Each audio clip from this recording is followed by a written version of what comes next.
What's going on, everybody? My name is C4. Welcome back to the channel, and today we're here for a brand new Madden 25 realistic rebuild of the Indianapolis Colts. There's not too many teams right now ahead of the 2025 NFL Draft that I think is really interesting to do a rebuild on. Now, we are only a couple weeks away from the draft, and once the draft concludes, we will be doing rebuilds for every single team with all their brand new draft picks. But until that point, I think we're maybe one or two teams, this team included, that I think are worth kind of experimenting with a little bit and seeing how a rebuild comes to fruition. And I think the Colts, after signing Daniel Jones to a one-year, $14 million deal, and hereby embracing a quarterback competition, that's interesting. Who is going to be the quarterback? Are they going to give Daniel Jones a chance? Is Daniel Jones the missing piece? Is Daniel Jones a better fit for a Shane Steichen offense than Anthony Richardson is? Now, I am biasly a big Anthony Richardson fan. What he did at Florida, he's done things that I've never seen a quarterback do. I think from a physical specimen standpoint, he is generational. However, I do feel like there's a little bit of, I don't want to say necessarily buyer's remorse, but I think if you're the Colts front office, you're like, Shane Steichen comes to Philadelphia, what he's able to do with Jalen Hurts. Imagine what he can do with Anthony Richardson, right? But the fact of the matter is, outside of the fact that they're guys technically dual threats, apples and oranges if you're comparing Anthony Richardson to Jalen Hurts. Anthony Richardson has a different area code of arm talent than Jalen Hurts, because Anthony Richardson has a different area code of arm talent from 90% of the quarterbacks in the NFL. I think from an athletic standpoint, different style of athlete. Jalen Hurts is a power guy. Anthony Richardson is literally, he's built like Adrian Peterson. Speed, power, he has it all. However, it's the mentals. Jalen Hurts, arguably, between the ears, is S tier. He is in the top of the top as far as protecting the football, operating within a game plan. He plays turnover-free football, and he's incredibly clutch. He has the clutch gene, his leadership gene. Anthony Richardson, the whole like checking himself out of the game in the third quarter because he was tired, and there's been a lot of reports, especially if, I consume most of my Colts media from the McAfee show, and they were over the moon that Daniel Jones got a contract there, could potentially come save this franchise. But I think just from the optics of Shane Steichen and what he did with Jalen Hurts in Philadelphia, just assuming that, like, oh, we got another one of those guys in Anthony Richardson, that is incredibly, that's the equivalent of just being like, oh, we got a gym rat slot wide receiver. This guy's clearly going to be the next Julian Edelman. You know what I'm saying? It's along the lines of that.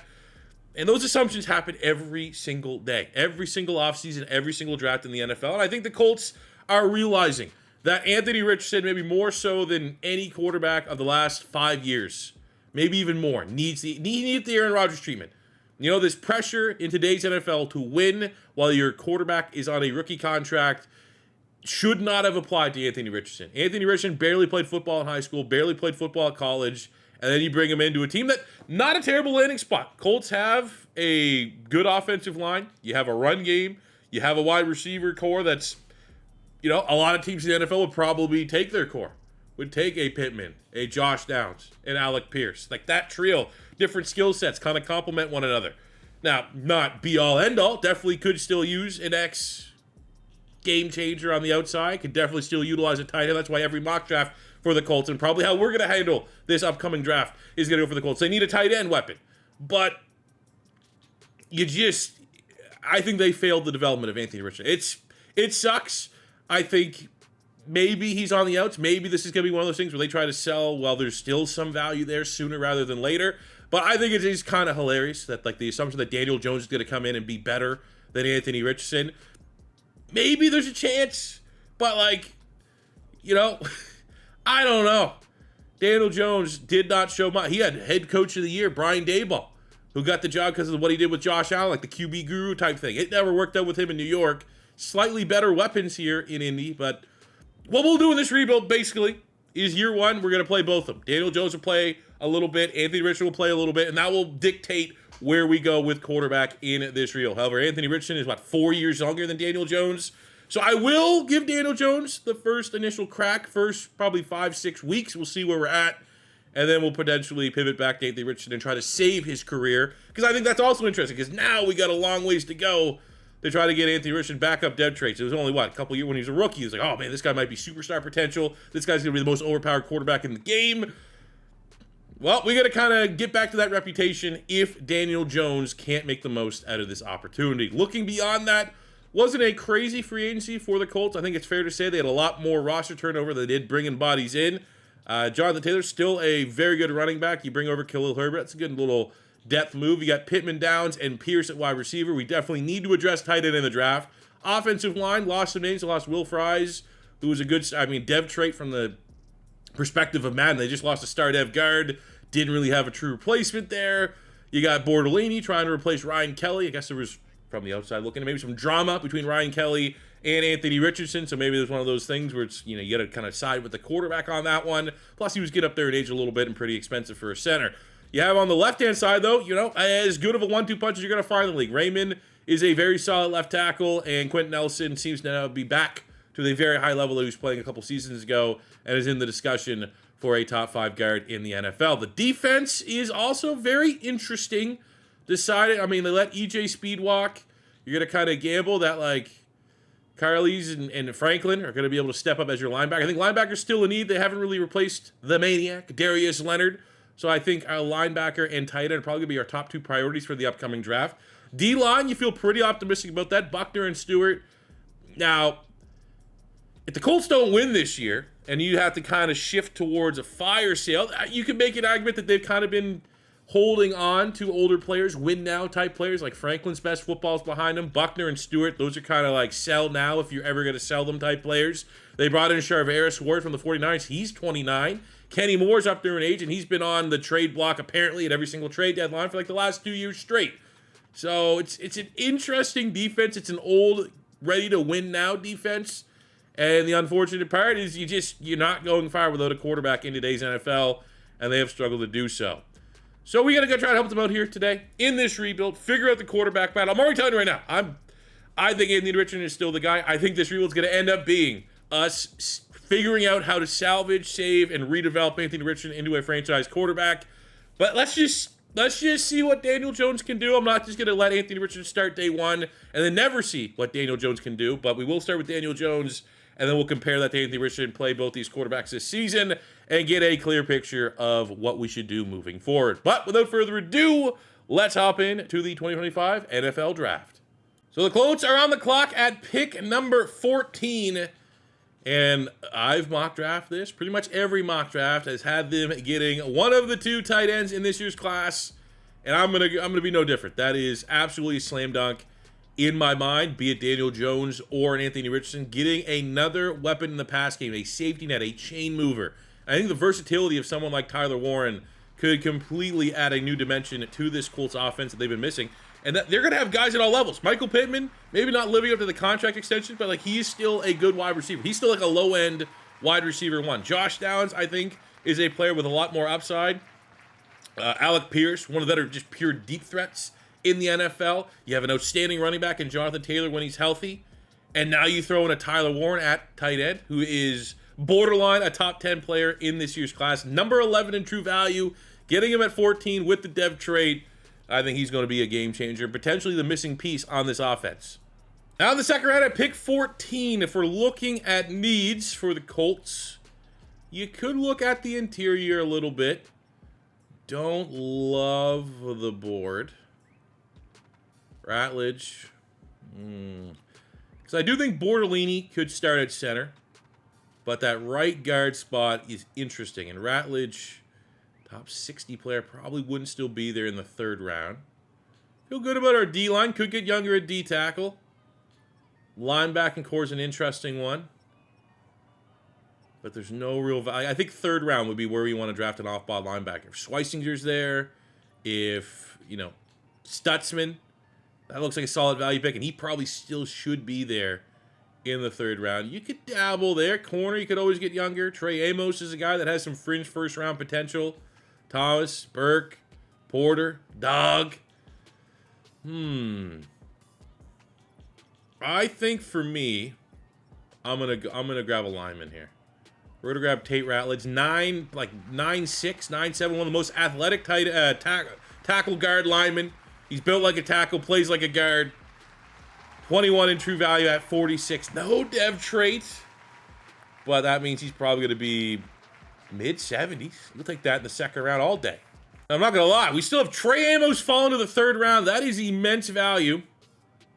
Even though the grades aren't the best, I think we got to take a leap of faith here that he's going to be a top 100 player and give us, because with Kenny Moore, Charvarius Ward, those guys are going to regress from here on out. So we need to start thinking about some youth.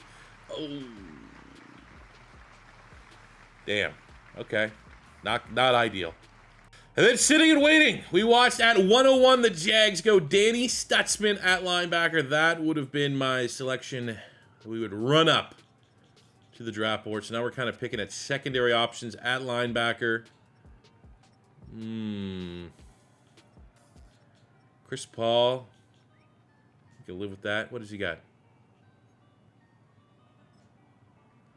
It'd be nice to get some guy like a day 2 guy, day 3 guy with a dev trait. Chris Paul, 164 entry value at 110. Damn, man, he was the best tackler in college football last year. All right, so take a look at our draft recap. End up with, couple goal pulls early on. Added some decent depth down the stretch. Noah Williams, I think he had the most picks in college football last year. Getting that in the 7th round ain't bad. Buchanan was one of the most athletic linebackers at the combine. Same with Robinson at D tackle. Chris Paul, 68, 69 for Amos in the 3rd round is not brutal value. Ratledge, 75 is awesome in the 2nd round. Then 77 dev trait on a borderline top 10 talent at a gigantic position of need for the Colts. Very, very happy with this draft. All right, we're going to do both quarterback drills. Let's just see from a starting battle standpoint, which quarterback can any of them get gold medal. Daniel Jones up first.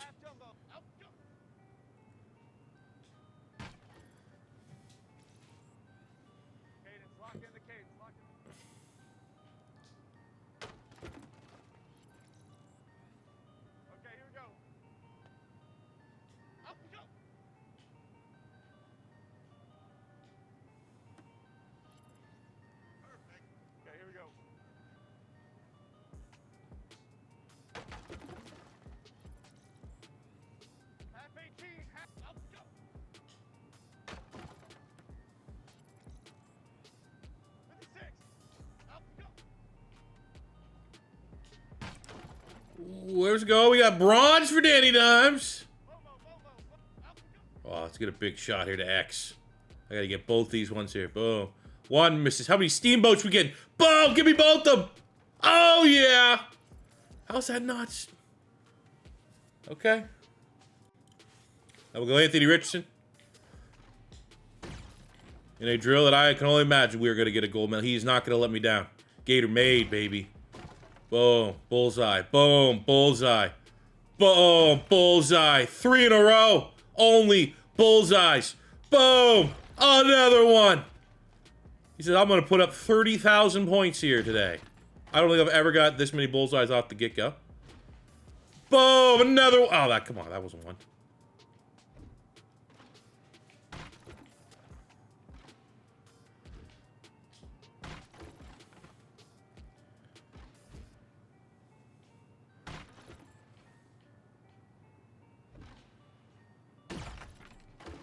Oh, we're looking good. We're already at silver. If this isn't gold, I'm going to be incredibly disappointed. The way we're moving.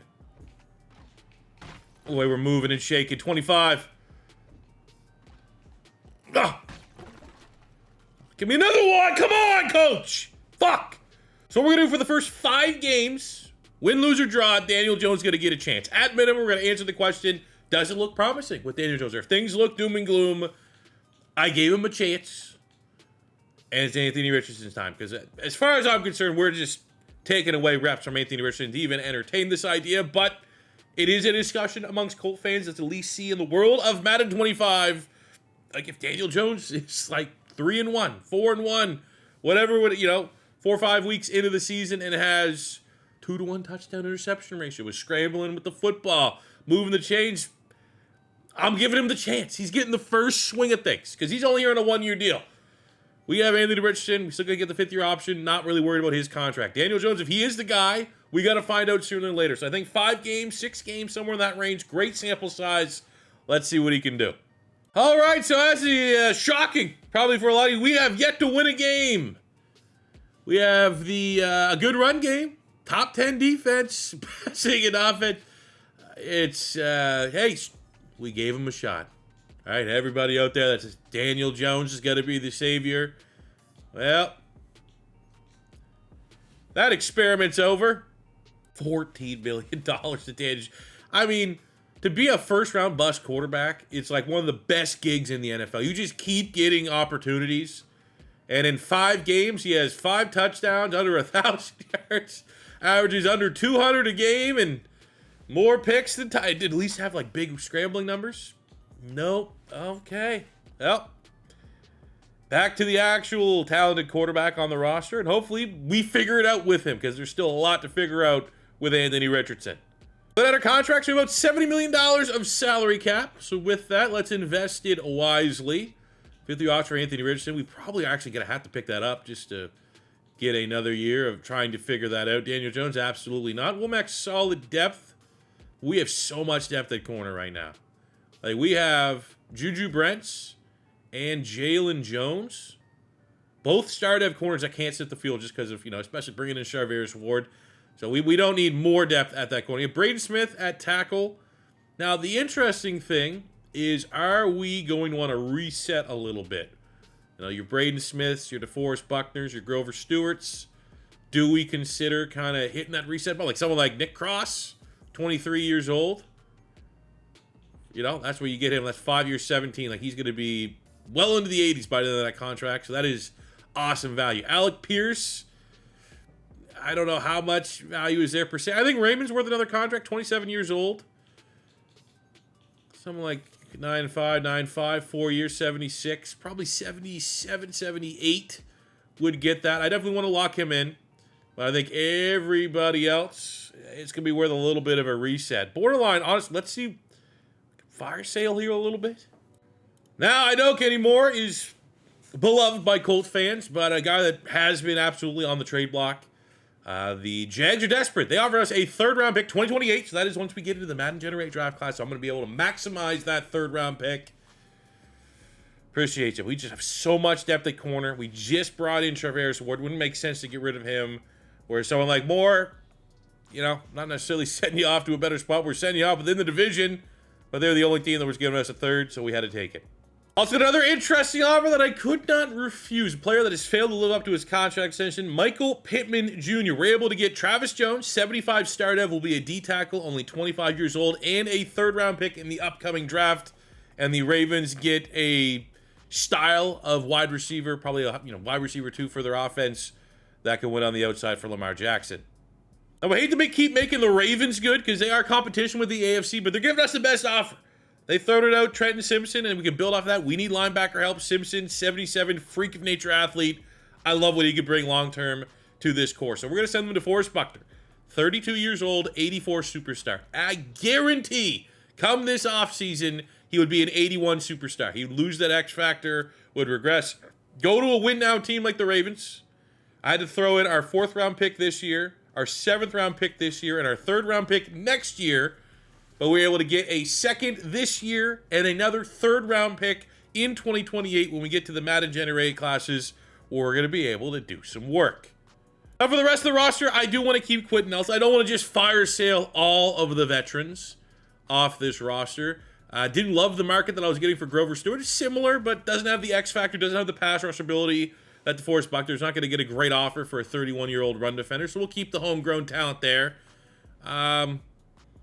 Same with Franklin. Again, not a crazy market for an aging linebacker that's looking to get a contract. Ward makes a whole lot of sense to trade, but the fact that we just signed him, like if they were going for an all-out fire sale, I feel like Ward and Bynum, kind of like the 2 big free agency signings for the Colts, they wouldn't be on the table this offseason, so we're not going to go there. But my apologies. I think most Colt fans would probably just be the most upset about Kenny Moore, but we got to do what we got to do, man. This team is not going to compete while those guys have any value whatsoever. So at the end of the season, we go 7-5 with Anthony Richardson as the starting quarterback, which is good and bad in the final 2. But at that point in the season, we saw enough out of Anthony Richardson. It would have been maybe better to just lose those. We had a higher draft pick. But at 7-10, a sense of optimism, especially the fact that we went 7-5 after kind of fire sailing some of our best veterans. So future is bright, question mark, for the Colts. Anthony Richardson, I mean, those interceptions are still high. 12 games, 14 picks is a lot, but 12 games, 27 touchdowns is also acceptable. 70% completion percentage. That's a good, development from him. Maybe sitting behind Daniel Jones a little bit. Kicking the ass that he needs to kind of fully lock in here as a professional athlete. 360 yards on the ground, touchdown. Jonathan Taylor was awesome, 1,200 yards, 14 touchdowns. We had almost 1,200 yards, 13 touchdowns for Tyler Warren, 9 and 11 for Josh Downs. So that's dumb. There's another reason why you get rid of Michael Pittman. Tyler Warren is going to be that guy. He is going to be our big-bodied perimeter, red zone, whatever you need, and he's on a rookie contract. Whereas Pittman, you can have value in Pittman, but at 27, soon to be 28 years old, pretty much at his ceiling as like a mid-80s star dev wide receiver, I think was the right call to sell. And then we're going to Alec Pierce hit free agency, so we're going to need Adonai Mitchell, who was a solid investment as far as draft capital is concerned, to kind of live up to that hype a little bit. But I'm optimistic, cautiously, about this wide receiver core going forward, especially with the youth movement here. Zaire Franklin, Jalen Jones, and Trenton Simpson all finish over 100 tackles on the season. We get barely any pass rush, which is brutal. Grover Stewart, 3.5, 2 from Simpson. Where is... Oh my God, we got half a sack from like our most upside pass rusher. That is brutal. To be honest with you, this Colts defensive coordinator might not be long for this world. Now, we are kind of in a fire sale, but I'll give him one more year. I think it's harsh to just fire someone after one season, but this defense, that is horrific production from a pass rush standpoint. Interceptions aren't too bad, but not insane. Not enough to compensate and be like, well, we might not have got sacks, but we forced a lot of turnovers in the secondary. Not the case at all. Tyler Warren runs away with Offensive Rookie of the Year, so he's on a star dev. We should feel cautiously optimistic that he will be a superstar at season's end. I know no one really wants to see it, but hey, the Chiefs lost 2 straight Super Bowls. That's cool. As far as dev traits are concerned, on the offensive side of the ball, Tyler Warren, with his award of winning Offensive Rookie of the Year, makes the jump from star up to a superstar dev. No other dev traits up or down on the offensive side of the ball. Defensively, Franklin loses his superstar, which is as expected. Cam Bynum gains a superstar, staying with Jalen Jones. Okay, nice. We can work with that.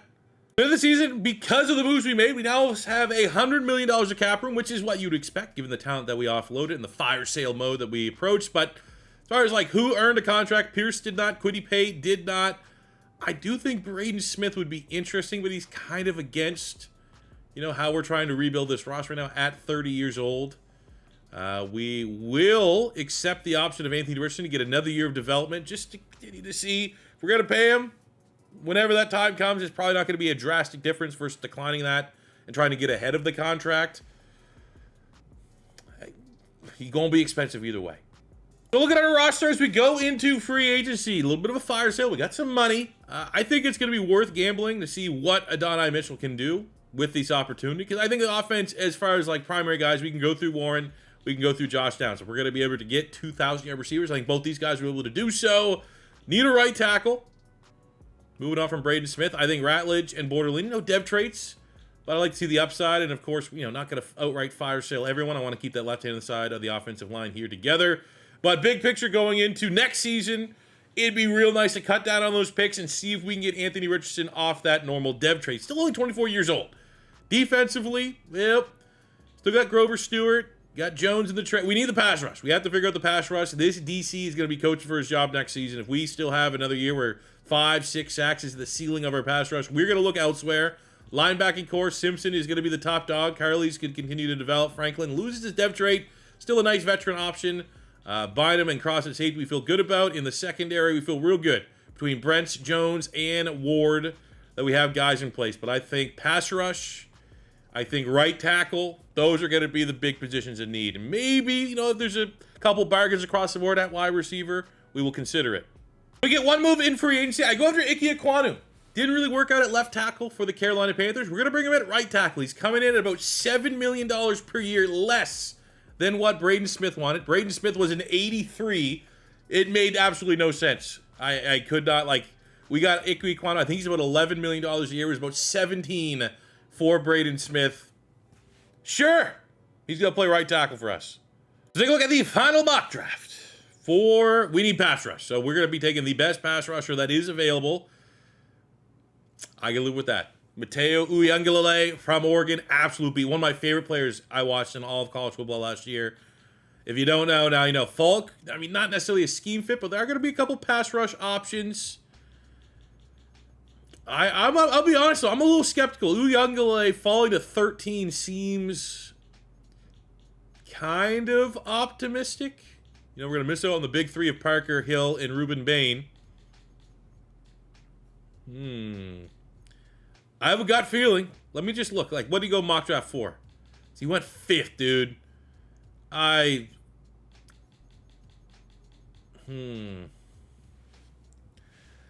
think we go pick by pick, and if Uyunglele is still on the board at maybe 8 or 9, I think we make a call up, especially with all those picks that we just got.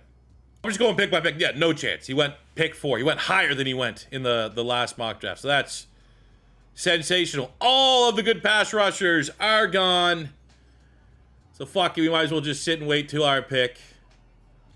And, of course, Kedrick Falk is there, who's not a scheme fit at all. He's like 290 pounds. And we're going to pass over 2 quarterbacks, maybe even 3 quarterbacks for our team needs. I mean, if you're looking, what would be BPA at this spot?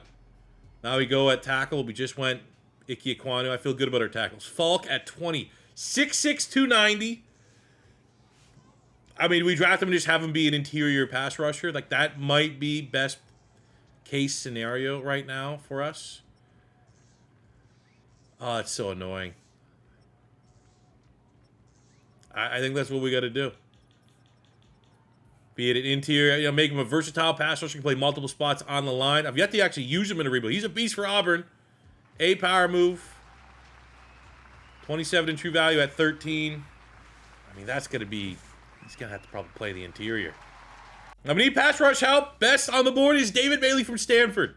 Maybe not the most refined, but a big-time athlete. Elite speed, good acceleration, great agility. Should hopefully pop with a depth rate. 114 in true value at 45. Oh, no. I think that this is an updated draft class from 2027. The last time before, he was a stud. He had like 90 acceleration. I think the last time we used him in the rebuild, we made him like an X-Factor pass rusher. This is not that. Okay. We got another value pick here at linebacker. Ben Roberts, 2nd-round talent. Zaire Franklin is on the way out. Carly's hasn't really developed. We have Trenton Simpson, and I think, should we get a dev trade here? 74 at 59. Can't buy a dev trade, but this could be a long-term duo with Trenton Simpson at linebacker. 3rd round, we're going to go Eric Singleton, wide receiver. I believe he was Georgia Tech, Purdue, somewhere like that. Transferred to Auburn, 63 in true value at 77. And he's going to come in and challenge for that wide receiver 3 spot. Then our draft recap. I mean, hey, 75 on Falk. He's going to be, let's see, he's going to be a D tackle. I'm going to move him inside the D tackle.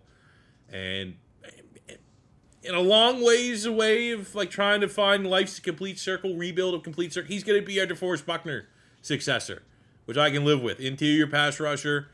Need him to step up. He's going to have to be the guy. Look at that. Goes from, 75, 77.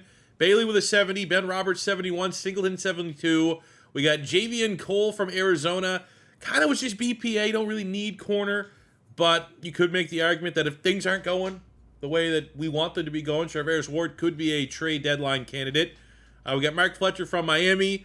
And then I finished up going to modify the last thing. I was like, you know what? Let's get a dev trade here. We didn't really get much. He was a dev trade. I think the last time I drafted him, like 5, 6, 7 rebuilds ago. From Florida, Jake Slaughter.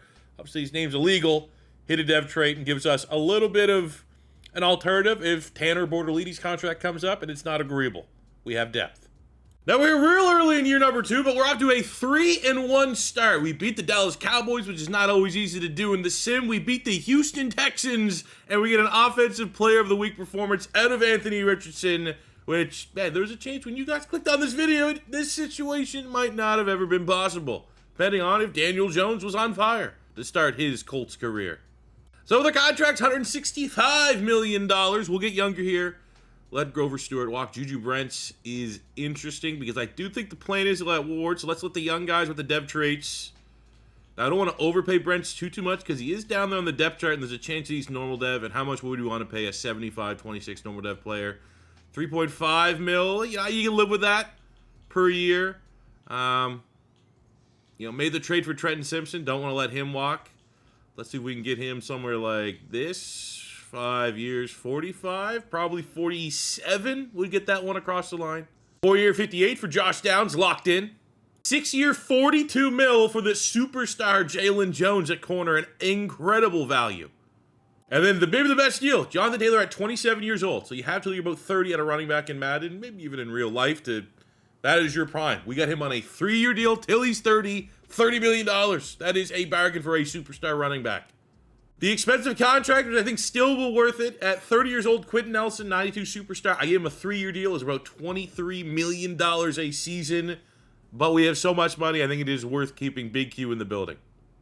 Damn, at the end of the regular season, we go 11-6. We finish with, look at the offense, top 10 passing, 6 in yards.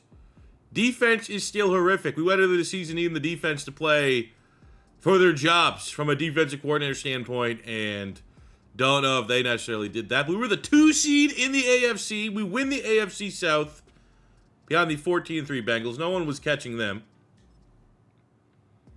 Take a look at the stats. 6th in yards, 42 touchdowns. Anthony Richardson, ladies and gentlemen. He had a 70% completion percentage last year, so 73 slightly improved. Cut down the interceptions. That should be a dev trait. I'm confident. What do we have running? Oh, he just gave us another 4, almost 500 yards, and 7 rushing touchdowns. That is 49 touchdowns for a man that Colt fans want to run out of 10. Now, I know it's Madden in real life, and I don't want to be criticizing real-life feelings for what we're watching in this rebuild, but man, oh man, give the kid a chance. There is talent there. You will strike gold if you could find the winning combination under the hood with Anthony Richardson. 1,000 yards, 13 touchdowns for Jonathan Taylor. We get 2,000-yard receivers. Josh Downs, 1,100 yards, 15 touchdowns. 1,100 yards, 14 touchdowns for Tyler Warren. 9-2 for Adonai Mitchell. That's exactly what we need to see. Even Jonathan Taylor is getting involved in the pass game. Singleton, we got out of Auburn, 5 touchdowns. It's great role player numbers. Defensively, Simpson and Roberts, the rookie Roberts, with 11 TFLs. Love seeing that. 7 sacks on 10 TFLs for Latu. Falk, the rookie, 22 TFLs, 5.5 sacks. Those are outstanding numbers. But as you can see, the sacks are still garbage. The interceptions are, honestly, not brutal, not great. So, barring a very, very deep playoff run, we are probably going to be looking for a new defensive coordinator next season. This is unacceptable. We can't have bottom 5 defense back-to-back years with the talent that we do have on that side of the ball. Now, us not having one award winner is a little frustrating. But playoff wins will trump all individual awards, and our 88 overall offense, led by Anthony Richardson, is ready to go on a deep playoff run. 10-7 Pittsburgh Steelers in the first round. Fuck. We do get a Player of the Week performance from Nick Cross, who had a pick 6 in that game. But ultimately, I have a feeling we did not see a 49 touchdown caliber performance out of Anthony Richardson. I could be wrong. I don't want to dog him. I mean, hey, he played well. 2 touchdowns, no picks.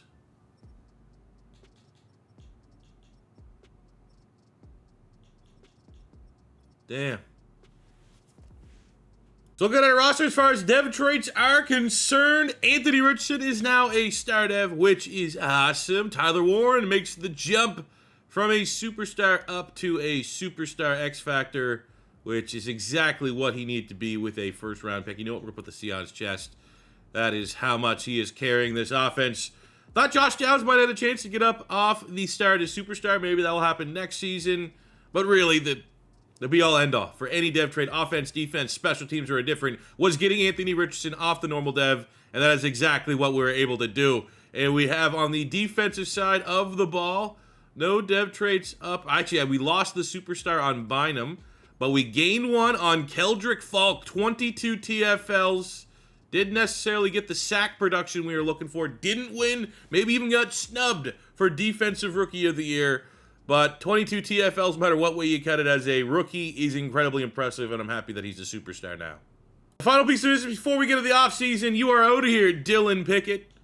We are looking for a 4-3 defense. Ooh, we have a Philadelphia Eagles defense. Could prepare that up with Shane Steichen. Saints, but the Chargers don't run a 4-3, do they? That was a 3-4. Giants, Baltimore, Pittsburgh. Come on, man. Give me a good 4-3. Where's, like, Bills? Oh, there we go. Sammy Rios, Bills. I love the Bills. Eagles are interesting. Got Houston. I mean, I'm just going to go with the one I feel most comfortable with. And we're going to be now running a Bills defense. And just, maybe say, not necessarily further proof, but trust the Steichen offense if you are doing a Colts rebuild. We are running Steichen, West Coast spread, and getting those numbers out of Anthony Richardson, Tyler Warren, and Josh Downs. If I had to pull behind the curtain a little bit, I do have Downs and Warren kind of alternating in that slot position on the depth chart, around midseason, kind of see where the numbers are at to kind of facilitate both those guys' stat lines. But it's also keeping the lineup fresh, keeping opposing teams' defenses guessing. Much like Anthony Richardson, I'm going to pick up the fifth-year option on Latu, not get ahead of the contract extension because I still don't know what we have. This could come back and be a little bit more expensive, but do not want to, whatever he'd be looking for, probably $60, $70 million for a guy that's yet to get over, 5 sacks? Let me see you in a new scheme. Can he perform? If he does, I'll gladly pay him whatever the market price is. Same with Anthony Richardson, what we did last year. Which, I will say, in hindsight, kind of wish we didn't do it with Anthony Richardson, because knowing that he almost got 50 freaking touchdowns, that price has gone through the freaking roof. So take a look at the final 2027 mock draft. Your Indianapolis Colts need a pass rush. Either a D tackle that we can put Falk at DN full-time, or a D-end, and we keep Falk as the interior pass rusher the whole time. We currently projected to get Josiah Thompson. Look at the pass rushers. You have Kenyatta Jackson. Ugh. I mean, it's just not a great spot. Even within, the ballpark of our selections, Nwaneri would be maybe the best pick. I think I'm going to sim pick by pick by pick.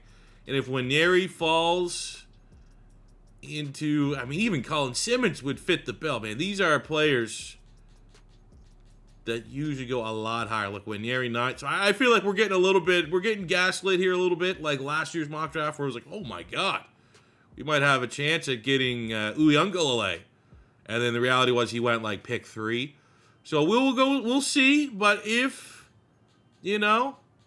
Colin Simmons and or a Williams Nwaneri start to fall a little bit, we got a lot of draft capital. We got a lot of second, third round picks. We might be able to be aggressive here, and I will try to be. So the board actually didn't gaslight us. Arch Manning goes 1 to the Cardinals. You have Jeremiah Smith to the Jags, which is annoying that that's going to be in the division. Dylan Raiola, knowing that that's going to be in the division in case he does end up being baby Mahomes. Ryan Williams to the Giants. Dylan Stewart, first edge rusher to the Rams, which he's certainly a player. If I'm looking at the college football players, the big names that I've yet to do and feature in a rebuild, Dylan Stewart rebuild needs to happen. But look at this. We are on at pick 17, and there are pass rushers aplenty. Colin Simmons is still there. Williams Nwaneri is still there. Even though, he's probably a better scheme fit. But I'm going to be honest, I'll take Simmons. I've used Nwaneri in a rebuild way, way back. I've never had the opportunity to get Simmons. Let's see if the Chicago Bears want to do some business. And we're able to make it happen, to move up 7 spots in the first round. I'm setting them my first, second, and 7th round pick this year. We get the first round pick this year, who Simmons is going to be an absolute stud. And I'm able to recoup a 3rd round pick next year, which is my money zone when we get to the Madden generated classes. And with the trade up, the Indianapolis Colts are eyeing in here. We got a brand new scheme, which hopefully will elevate Latu on one side, Falk in the interior, and now we're going to throw Colin Simmons, the incredibly talented pass rusher from Texas, 24 in true value at 17, but that 89 acceleration, that hidden dev trait, he's going to be, I'm going to be honest, those athletic ratings, not the best, but from a technical standpoint, I think he's going to be and has a ceiling of a double-digit pass getter and gives us insurance.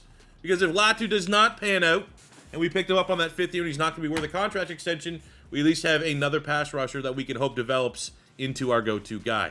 But, a little bit of a throwback here. What if this is our Dwight Freeney, Robert Mathis 2.0 situation? That'd be pretty sick. So take a look at our draft recap. Very happy with how things all came to fruition for our limited picks. We needed kicker and punter as we let Sanchez and Matt Gay walk.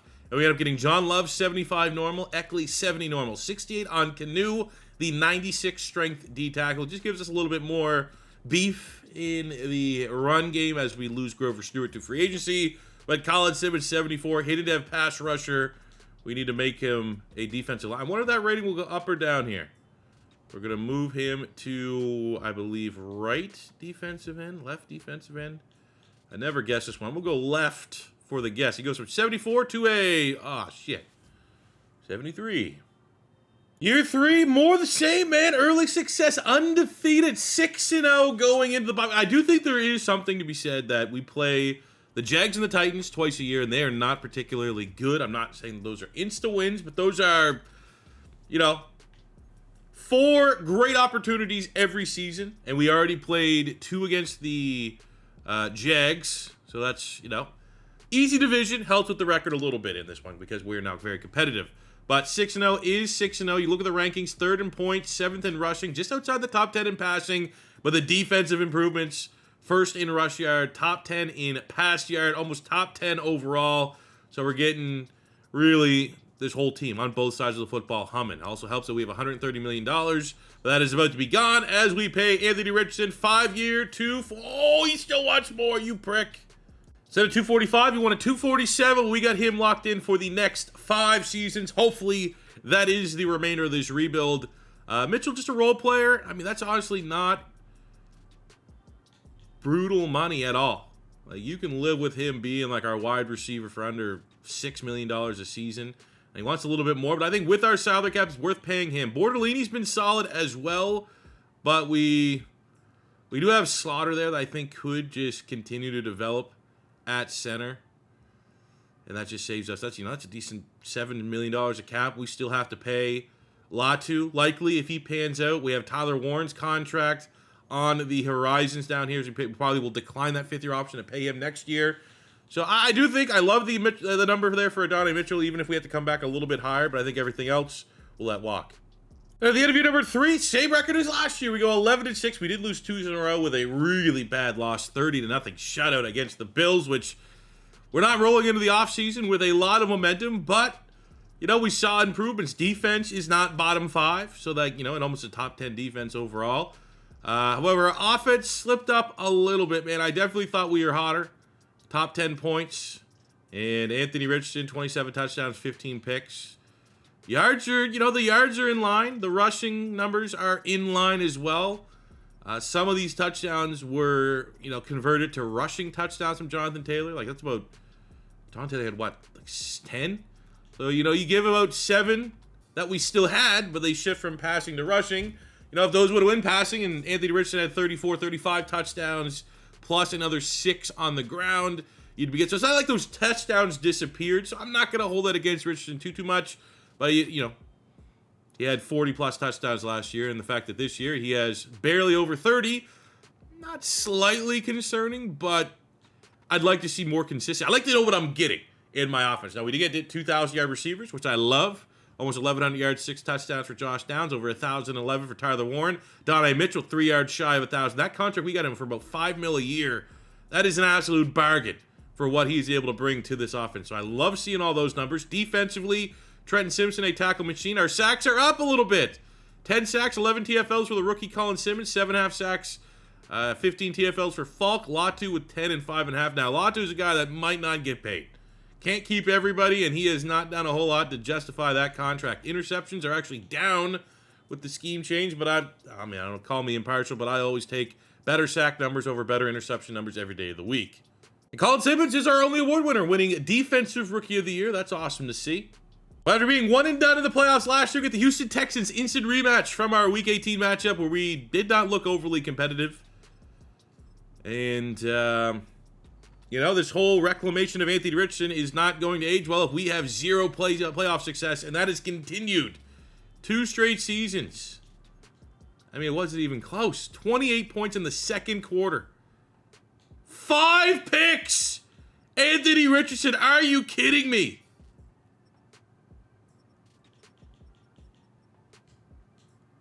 I've seen Latu, hey, if there's some positive out of this one, if he can carry that into next season and get paid, I have the money to pay him. He needs to earn that contract. But Derek Stingley with 4 fucking picks? Are you kidding me? So at the end of the season, you like to think you get one dev trait, you're going to get a couple with Anthony Richardson, but a little bit of a step back. But Jonathan Taylor is up to an X factor. What better time than now, near the end of his prime? We just can't get Josh Downs off his star, but at the end of the day, I think we can live with it. Colin Simmons getting Defensive Rookie of the Year, goes up to Superstar, and have that with Falk on that D-line. You have Jones who has that Superstar. I mean, I'd love one of the other linebackers to go up, or Simpson to go to Superstar, but beggars can't be choosers. Generally, our dev traits have gone in the right direction this whole rebuild, so I'm not going to be too upset. So at the end of the season, I do think it's in our best interest to get ahead of the contract on Tyler Warren. He's been incredible. Everything we could have asked him to be for this offense. Borderlini, we're going to go with Slaughter as his successor. Carlise has been solid, but he's trying to get edge rush money. That's just an unfortunate aspect of Madden. I'd like to keep him around as our LB3, but look at that, man. That is going to be a pretty penny to sign Tyler Warren long-term, but he's worth it. Get into free agency, our team's in a pretty good spot. It'd have to be like an absolute needle mover type signing. And there's just not really one that exists. I think we rock and roll with our team. Plus, we get some expensive contracts coming up, so I think we're going to be able to maximize every bit of that $100 million cap room that we currently have. So here we go, 2028 draft, our first draft in the old Madden-generated draft class world, which is where we need to pop off. And looking at where we are on the board at 21, our biggest need would need safety, nickel corner, probably would be the big two. Could look at getting younger at guard. The thing that was surprising is I didn't get the best scouting, best return on investment. Did get one in Matt Wiley here out of South Carolina. First round talent. Glad we scouted him. It was kind of based off of a couple, not elite, honestly. He kind of surprised that he was a first round talent, to be honest with you. He had the best combine, goods and elites, but there's nothing that's too crazy about it, which makes me a little scared that he could be like a 75 normal, 74 normal, somewhere in that range. It's a weak class, which I don't love. At corner for a nickel, we have Lamar Babineau at a Texas Tech. This one was a little easier to scout. 4 Bs across the board, 5'11", elite jumping, first 40-yard dash on... Oh, it's a tough call.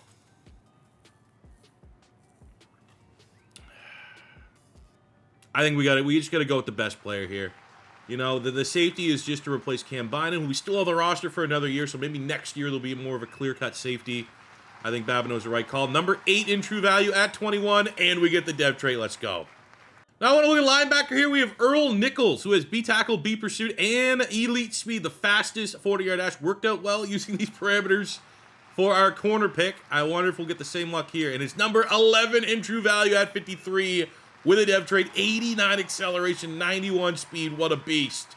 Take a look at our draft recap. My board got depleted. We got an absolute, I'm shocked. Like, I didn't even need to bring him up because he was normal dev and Brady didn't look too crazy. 75 on Keon Schaefer out of Miami, who just had, really good short route running. Slot wide receivers tend to be good, but the fact that there's no dev trait, I thought he'd be like, maybe 70. 75 is kind of surprising, but no dev trait. Just adds himself to the depth there. 69, got a 70 normal on Jennings. No dev traits. I did trade 2 third-round picks for next year third-round picks to see maybe there's going to be a little better pool of players. But Nichols and Babineau, absolute home runs at their picks. And we got Marcus House 2.0. Cardinals go tight end early. He looks like he's going to be a beast. Shout out to those that remember that callback. Similar to last year, man. Outstanding record at midseason. Last year we crashed and burned, lost all of our momentum late. One and done in the playoffs. Hopefully history does not repeat itself. But 7-0, you can't be too upset about that. Looking at some contracts, we've done a great job managing our salary cap. We got 4-year, $87 million for Tyler Warren. He has been spectacular since we drafted him. Fact of the matter is, Latu has not really earned a contract. I will wait and see, though. That season end, if we get double digits, I'll pay him. If we don't, I'm not paying $60 million for a guy that gets 5 sacks a year. I'd rather pay, Juju Brents a 2-year contract, keep him in the corner room. Ooh, he wants a little bit more. I think that might be worth it. Tate Ratledge on the offensive line. He's looking for a 2-year, 23. Done. Not worried about it. Cam Bynum, we tried to get his replacement in the draft last year. I think we'll have to shift that focus to this season. We'll come back, get Brent signed in 2 year, and wait and see on Latu. We start the season hot. We do not crash and fall like we did last year. Look at the rankings. Rankings are on point. We're 14-3. We are the 1 seed in the AFC. We get our second AFC South title in 4 years, which is not overpowered, but it's good. We're in a great spot. You look at the numbers, Anthony Richardson was outstanding. Top 5 in yards, top 5 in touchdowns. Last year, just a blip on the radar. But again, the consistency worries me. Because next year, he could just as easily go for like 28, 29 touchdowns, and it wouldn't be peculiar because that's kind of how he's trended throughout this rebuild. But I will take 45 touchdowns. I will take another 6 on the ground. Jonathan Taylor over 1,000 with 15 touchdowns. We got 1,300 yards, 23 touchdowns for Tyler Warren. Downs over 1,000. Adonai Mitchell flirting with 1,000. You love to see it. Defensively, Simpson, tackle machine, 15.5 sacks. Simmons, of course, Latu. Hey, I challenged him. I said, hey, you get production, I will pay you. Now we'll have to, risk it for the biscuit. Final negotiation period before free agency starts in the offseason. He's worth it, though. He's earned at least the discussions for a contract. Falk with 9 TFLs, 8 sacks. That's great for a D tackle. Interception numbers, Bynum, who I tried to replace with 3 leading the team. Our only award winner this season is Shane Steichen, who, much like Anthony Richardson, I think it's fair to say, needs to repair his reputation. Some Colt fans want him fired. That's a hell of a redemption story. After kicking our feet up, we have in the division round the 11-6 Broncos. A lot to upgrade our players here. Make sure we put up the best starting lineup possible as we look for our first playoff win of the. We have 36 wins over the last 3 years. Probably not many more teams that do have more wins than us. We have no playoff wins. Can we find that little taste of playoff success here against the Broncos? Maybe start ripping the Band-Aid off. And we do. 21-70. Not a dominating performance, but a win is a win. And we don't have to play the Chiefs, which is a win. But then we have to play a team that actually beat the brakes off the Chiefs. Makes me a little concerned. But 21-17. Last time Anthony Richardson was in a playoff game, he threw 5 picks. So he's able to kind of pull back the reins a little bit. 2 touchdowns, no interceptions. Jonathan Taylor was solid. Warren and Adonai Mitchell getting touchdowns. Defensively, we get the big pick from the rookie, Lamar Babineau. I love to see that. And our playoff journey continues. 1 win away from being no playoff success to being the 1 seed and featuring in a Super Bowl. We need our 92 overall offense, which is better than the Bengals, to step up here. 4th in points scored, 2nd in passing yards. We're built very similarly, but look, the Bengals still struggle on the defensive side of the ball, where we have one of the best defenses in the NFL with the number 2 ranked defense, and we got star talent across the board. We got guys that can get out to the quarterback. We have guys that can drop back into coverage. We have veterans, youth, perfect combination. This is a winning team. This is a team that is more than deserving of appearing and winning in a Super Bowl here in year 4. And fuck, we lost. No. Damn. Trenton Simpson gets player of the week defense. That's just because he got a lot of tackles. It's close. And I mean, there's no real, back to the drawing board for the Colts. We have such a young team. It's just another year of development to get these players ready. Defense did not show up. Anthony Richardson could not go toe-to-toe with Joe Burrow. Look at the depth traits from our lineup. Good news, Anthony Richardson is now a superstar. Bad news, Jonathan Taylor is at that spot where he's an old man. He's going to lose depth traits, even if it's unjust, as he loses his X factor. Defensively, we have... Nichols. Was he hidden dev superstar right out the gate? Hell yeah, he was drafted a superstar linebacker. That's what I love to see. Babineau. Another superstar. Do we get 2 superstars? Back-to-back picks, first 2 picks. Yes, we fucking did, man. And I was this close to drafting that safety. And I was like, well, Babineau looks BPA. Let's go BPA. And that paid dividends. So as we get to the offseason, we're going to decline the 5th-year option on Falk. Want to get into that contract. One of the best young D tackles in the league. Latu earned himself an extension. 4-year, and I think we round it up. We'll go 4-year, $110 million. Let's go. If we were to spend in free agency, it has to be a safety, and a safety that is, a high-level playmaker. And unfortunately, probably need to shift our focus towards the draft here a little bit. So for the 2029 draft, we need safety. Only position. It's great to only have 1 position, and it doesn't look like 1 safety went so far in the first round. So we get our pick of the litter. All 3 of our focus scouts went into looking at the safety market, and what we got, we have Allen Johnson, 1st, 2nd round talent. All these guys, 1st, 2nd round talents. B-Man, C-Zone on both those guys. Johnson's double C. So I think we look at strong safety, which is actually like, you know, the position that we need. Adonis Michaels, great name. We'll probably just go with the best combine of the two. He's first in the 40-yard dash. 20 yards, not too bad as well. Where we look at Alfonso Wheaton from LSU, who has... interesting.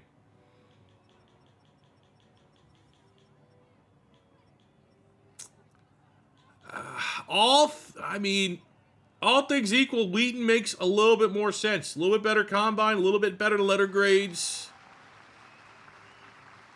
Checks out. Let's go. It's a day one starter right there. You know what? Honestly, given we have no other needs, I might just play the boards. Yeah, Michaels is still on the board. Another safety that we did scout. You know, we could use him as a nickel if we have, like, excessive DBs. Hell yeah. Oh, position that is underrated for our team is tight end 2, because we have Warren playing in the slot, so that tight end 2 gets a lot of looks. And we have Andrew McGee here out of Oregon. Not, you know, blown away with the letter grades, but 6'5", almost 260 with elite jumping, great speed, great acceleration. I'm intrigued. He is being 122, not the best. It's a nice athlete. So take a look at our draft recap. Pretty damn good. 74 for Wheaton, 74 for Michaels. 73, we got Quincy Battle, normal dev corner. Got a 70 DN in the 4th round. McGee, thought it'd be a little bit better than 69, but, you know, athletic profile tracks for sure. But you needed a safety. We got 2. And now, this is a complete roster. Let's go win the goddamn thing next year. Another strong start for the Colts here in year 5 of the rebuild. 5-2, not undefeated like the last couple of years. Had a tough game there, tough loss against the Chiefs, but we're still in a really, really good spot. And I think to a man, our roster is as competitive as any other in the league. But this is going to be an expensive window here. You got Raymond at tackle. Don't really want to let him go, even though that's very pricey. We'll keep him. 4-year, $160 million contract for Keldrick Falk. Arguably, maybe the best, most disruptive D tackle in the AFC. We'll bring back Quinn Nelson on a 1-year deal. Make sure he retires a Colt. It's probably not going to be a great return on investment, much like Quinn Nelson. That's 2-year, about $6 to $7 million a year contract for Jonathan Taylor to make sure he finishes his career as a Colt. We can't afford to keep everybody, so Travis Jones, Ben Roberts, and Jake Slaughter, we're going to be looking elsewhere this offseason. And it is copy and paste what we had in year 4. We go 14-3, 1 seed AFC South champions for the 3rd time in 5 seasons. Taking a look at the numbers here. Anthony Richardson, I mean, again, he's been a polarizing player. Some years it's good, other years, I mean, it's not a bad season. He had 10 rushing touchdowns. So, I mean, you combine those, that's 40 touchdowns, 4,600 yards. That's very damn good. Jonathan Taylor crushed it, 1,300 yards, 18 touchdowns. That's why even at his age, we give him the contract extension. It just works. Donnie Mitchell gets his first year of 1,000 yards. Warren and Downs right in the ballpark. And on the defensive side, Simpson continues to be a tackle machine. 15.5 sacks, Simmons, 13.5 from Latu, 8 on 13 TFLs from Keldrick Falk, and 5 picks. Jalen Jones leads the team, 4 for Babineau, our 2 superstar corners, playing as such. Shane Steichen wins his 2nd straight Coach of the Year award. We also get Running Back of the Year to Jonathan Taylor and Lineman of the Year to Tate Ratledge, our 2nd round pick way back in the 1st draft of this rebuild. We also got Reclamation Project and Ike Ekwonu, bust with the Panthers. He's playing like a top 5 lineman. So the first round of our playoff journey starts in the division round against the 9-8 Jets, who are kind of not really great at anything. They're led by Drew Aller at quarterback, so they seemingly have their quarterback of the future, but it needs to be for the future, not for this season, year 5. We got Ratledge up to an 85 overall. That is lineman of the year, which if things don't go our way, we will likely have, you know, a full line of dev traits, with Ratledge kind of being the last holdout that doesn't have one. Well, let's just see what we can do on this run, man. Colts, I mean, best team in maybe the league on paper, but it ain't played on paper. Get the win. Let's go. 27-10. Beautiful. Let's see what we got. Great defense, great eye. I mean, our defense doesn't let Drew Aller do anything. Anthony Richardson, who we've seen him throw 5 picks in a playoff game. Just don't hurt the team. Don't put the team in bad positions. You know, be a dual threat, 2 total touchdowns. Jonathan Taylor, the run game was on point. Defensively, Falk with 2 sacks, sack and a half for Colin Simmons. You know, we can win this. We can win ugly. We can win old school. We just got to run the football, play good defense. We have the personnel to be able to do so. And that's going to be our identity. We're going against a team that does have the exact same defense, run the football, and the Baltimore Ravens, 11-6, top 5 offense in the league. Maybe surprisingly, one of the better passing offenses in the league. So Lamar Jackson has, in his older years, just refused to, be the, oh, look at that, too. Tyler Warren now becomes a perfect 99 overall ahead of this matchup. But, I mean, that could happen in real life. That'll be interesting to see as Lamar Jackson gets older. Is he going to be more content just to not scramble as much, scramble when he has to, not when he needs to, and just stay in the pocket and stand and bang and throw the football the way that he is? That'd be kind of cool. But hopefully that's not the case here today. To a man, we are the best team. But we were the best team last year, and that did not mean anything. But we are in the Super Bowl in year 5. Let's go!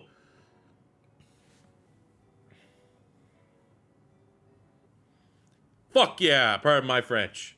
24-13 defense came to play. Offense didn't turn the football over. Lamar Jackson, very costly interception. We ran the football well. Tyler Warren was unstoppable on the defensive side of the ball. Falk and Simmons with sacks and a huge pick are the defensive player of the week, Lamar Babineau. The Super Bowl has been set to the 14-3 Colts, the 10-7 New Orleans Saints, who are led by Cam Ward. They also have Mason Taylor, Ashton Jeanty. What? That means that we got Ward in the first round, Jeanty in the second round of that very first draft class. Okay.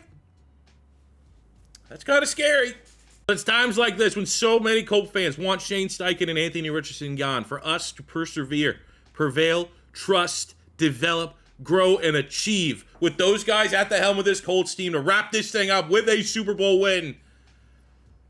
It's our coup de grace. That's a fancy name. The first time you ever hear that. Look at that. Defense. It's our defense, man. You get the amount of talent that we did on the defensive side of the ball. Keldrick Falk. Colin Simmons. Studs. Development of Jalen Jones, superstar. Babineau, superstar. This is going to be a defense that needs to carry the load. And we got a very evenly matchup here going into the fourth quarter. All tied up. 14-14. Defense holding to a field goal. No. Touchdowns. We trading tutties. Third down. Ooh, 21-21. 2 minutes to go. We get a punt. Minute 5. We are going to go play by play by play. Can Anthony Richardson and company find Tyler Warren, find Josh Downs, get into field goal range? We get 7 yards, Jonathan Taylor. 3rd and 3. Boom. Big shot play. And it is 19 yards to the breakout receiver this year, Adonai Mitchell. Boom. Another one. Timeout. Eric Singles. We're just going role players. Boom. Field goal range. Josh Downs. Boom. Come on, baby. Come on, baby. Yes! We did it. It's not the sexy. What's the walk-off home run? You'd love to see a 70-yard Anthony Richardson scramble. But that right there is what we had. The growth and development. You think if the Colts win a Super Bowl, they got to have a drive. It's Anthony Richardson doing some superhuman alien shit. But what it is him developing his game, being able to manage his way down the field, manage the clock with his timeouts, put this thing into field goal range, and kick the game-winning kick. The Colts are Super Bowl champions, and we did it with Anthony Richardson. I think it's incredibly disrespectful. This whole Daniel Jones is our guy. Let's go Danny Dimes. Absolutely, there's not a single thing that Daniel Jones does better than Anthony Richardson, who is very much your Super Bowl MVP as well. As we always like to do, now that we have achieved Super Bowl status, let's take a look at the stats and the players and how they really stacked up throughout this 5 years. Anthony Richardson, 22,000 yards passing, 182 touchdowns to 80 picks. A lot of ups and downs, but when he was good, he was good. When he was bad, he was mid. Got some good scrambling numbers out of him as well. 3,100 yards, 40 touchdowns. Jonathan Taylor was excellent. Just under 12,000 total yards rushing and 128 touchdowns. From a receiving standpoint, I mean, yeah, we went fire sale mode. Got rid of Michael Pittman. That could have came back to bite us in the ass, but committing to Josh Downs and Tyler Warren as our passing offense. And then you have Adonai Mitchell. That's why we didn't bring back an Alec Pierce, a deep threat, because we had another deep threat that was a little bit more cost-conscious. And that's exactly what we got here. All these guys, absolute beasts. Tyler Warren with 70 touchdowns in 5 seasons. Incredible. Defensively, making the trade to get Trenton Simpson, he really established himself as one of the best, most freaky linebackers in the league. 39 TFLs for him. 43 sacks for Latu. 41 sacks for Colin Simmons. What a pick for him to fall up. Well, not necessarily fall right into our lap. We had to be aggressive and trade up to get him. Same with Falk, but Very happy we made both of those decisions because both these guys absolute game changers, and we are not Super Bowl champions right now without the moves that we made when we made them. 12 picks, Jalen Jones, who developed into a superstar. That was awesome. Cross, Brents, all great role players to have. And you also sprinkle in a Babineau, a superstar dev corner right out the box.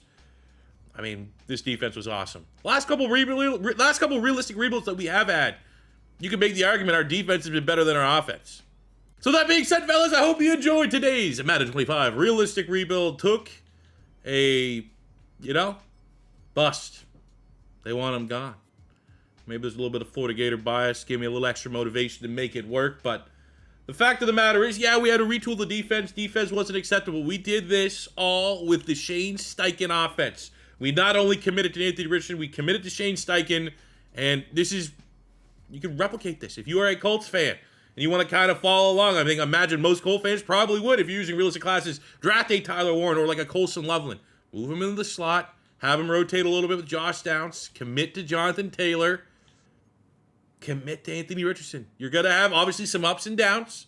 But you balance out those ups and downs by the defensive side of the ball. Probably right away you want to get rid of the current defense that they have in place.